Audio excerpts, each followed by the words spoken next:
اومد رو خط، یارش رو خط. الان صدامو داری؟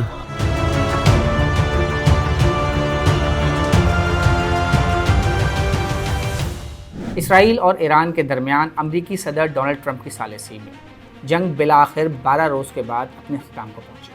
اسرائیل اور ایران دونوں کی جانب سے ہی اس جنگ میں کامیابی کے دعوے کیے جا رہے ہیں، جبکہ امریکی صدر ڈونلڈ ٹرمپ بھی 7ویں آسمان پر ہیں کہ انہوں نے پاک بھارت جنگ کے بعد ایک اور جنگ اپنی ثالثی سے رکوا دی۔ مگر سوال یہ ہے کہ کیا ایک ہی جنگ میں دونوں فریق کامیاب ہو سکتے ہیں؟ تو اس کا جواب ہے ہاں، اور اس کی وجہ یہ ہے کہ دونوں ممالک کی جانب سے کچھ اہداف ہیں جو اس جنگ میں حاصل کیے گئے۔ کامیابیوں کی بات کرنے سے پہلے دونوں ممالک کی اس جنگ میں ناکامیوں سے شروع کرتے ہیں۔ اگر سب سے پہلے ایران کی بات کی جائے تو اس جنگ میں ان کو پہلے ہی روز اپنے اہم ترین فوجی کمانڈرز اور نیوکلیئر سائنسدانوں سے محروم ہونا پڑا، جو نہ صرف موساد کی ایک اہم ترین اچیومنٹ تھی بلکہ دوسری طرف ایرانی انٹیلیجنس کی بہت بڑا سیکیورٹی فیلئر تھا۔ 12 روزہ جنگ کے دوران اسرائیل نے ایرانی فضاؤں پر اپنی مکمل برتری ثابت کی۔ اسرائیل نے جب اور جہاں چاہا ایران کی نیوکلیئر اور ملٹری فیسلٹیز کو نشانہ بنایا، جس نے ایران کے میزائل دفاعی نظام اور فضائیہ کی کمزوری کو ثابت کیا۔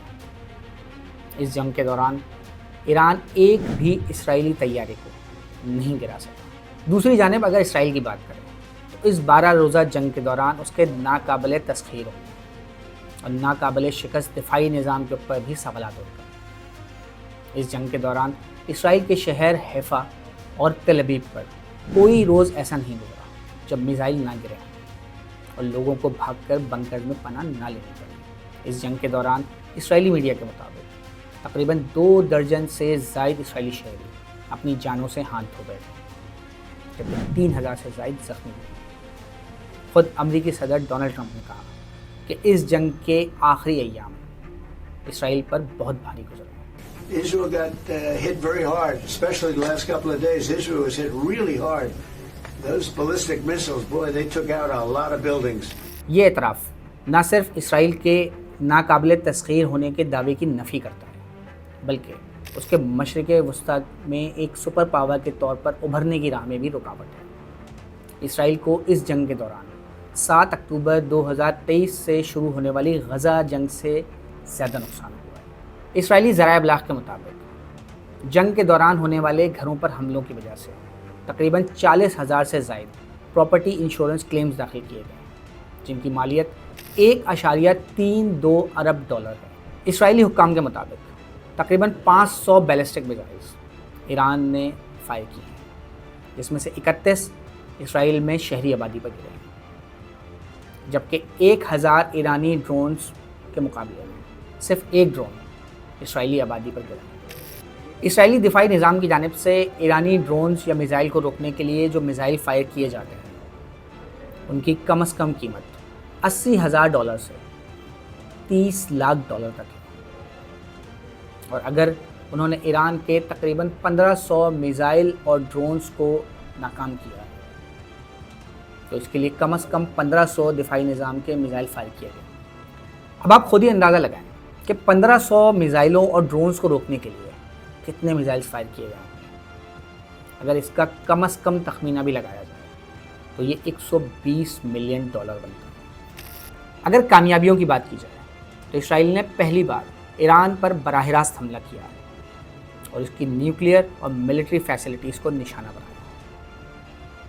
واشنگٹن پوسٹ کی ایک رپورٹ کے مطابق اسرائیل کو ایران کے دفاعی نظام میں اس حد تک رسائی حاصل تھی کہ جنگ کے پہلے روز جب ایران کے اہم فوجی اور نیوکلیئر سائنسدانوں کو شہید کیا گیا تو اس کے فوراً بعد اسرائیل کے فارسی بولنے والے کچھ اہلکاروں کی جانب سے تقریباً 20 اعلیٰ ایرانی حکام کو ٹیلی فون کیے گئے اور ان کو کہا گیا کہ اگر انہوں نے ایک ویڈیو بنا کر موجودہ رجیم سے اپنی لا تعلقی ظاہر نہیں کی تو انہیں بھی اسی طرح نشانہ بنایا جائے گا۔ یارش رو خط.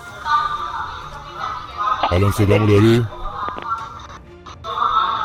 گوش کن، من از کشوری زنگ میزنم به توضیح میدم. واشنگٹن پوسٹ کے پاس ایک ایسی گفتگو کی ریکارڈنگ بھی موجود ہے جس میں ایک اسرائیلی اہلکار ایران کے ایک اعلیٰ عہدیدار جو پاسداران انقلاب سے کافی قریب ہے کو دھمکی دے رہا ہے۔ یہ چیز ظاہر کرتی ہے کہ اسرائیل کی ایران کے دفاعی نظام میں رسائی کافی گہری ہے۔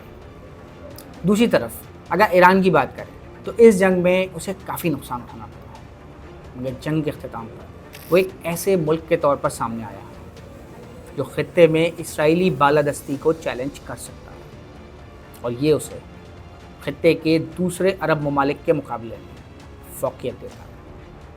حال ہی میں شام میں بشار الاسد کی حکومت کے گرنے کے بعد ایران کو خطے میں کافی مشکلات کا سامنا تھا، مگر یہ جیت ایران کو اور اس کی پراکسیز کو ایک نئی توانائی دے سکتی ہے۔ وہ جو سیریا کے بعد ایکسس آف ریزسٹنس ایران کا جو ویک ہوا تھا، سپلائی لائن جو ہے وہ ختم ہوئی تھی، یہ جو ایپیسوڈ ہوا ہے 12 روزہ، اس کے بعد جو وہ نان اسٹیٹ ایکٹرز اپنے آپ کو ہائبرنیشن میں فیل کر رہے تھے یا بیک فٹ پہ فیل کر رہے تھے، ان کے اندر ایک رینیوڈ کانفیڈنس آ سکتا ہے۔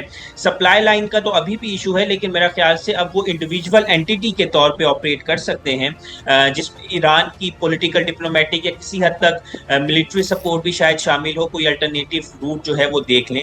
لیکن ان کے اپنے اندر جو ہے نان اسٹیٹ ایکٹرز کے اندر، حزب اللہ، حماس، ان کے اندر ایک رینیوڈ کانفیڈنس آ سکتا ہے کہ اگر اسرائیل کو 4-5 فرنٹ سے ایک ساتھ کاؤنٹر کیا جائے تو اسرائیل یا اسرائیل کی اسٹیٹ یا اسرائیل میں جو گورنمنٹ ہے وہ ایزلی کولیپس ہو سکتی ہے یا بیک ڈاؤن ہو سکتی ہے۔ اس جنگ کے سب سے بڑے بینیفیشری امریکی صدر ڈونلڈ ٹرمپ ہیں، جنہوں نے کچھ ہی مہینوں کے اندر دنیا میں 2 بڑی جنگوں میں سیز فائر کروایا ہے۔ پاکستان نے انہیں نوبل امن انعام کے لیے بھی نامزد کیا ہے۔ اب دیکھنا یہ ہے کہ کیا وہ یہ اعزاز حاصل کر پاتے ہیں یا نہیں۔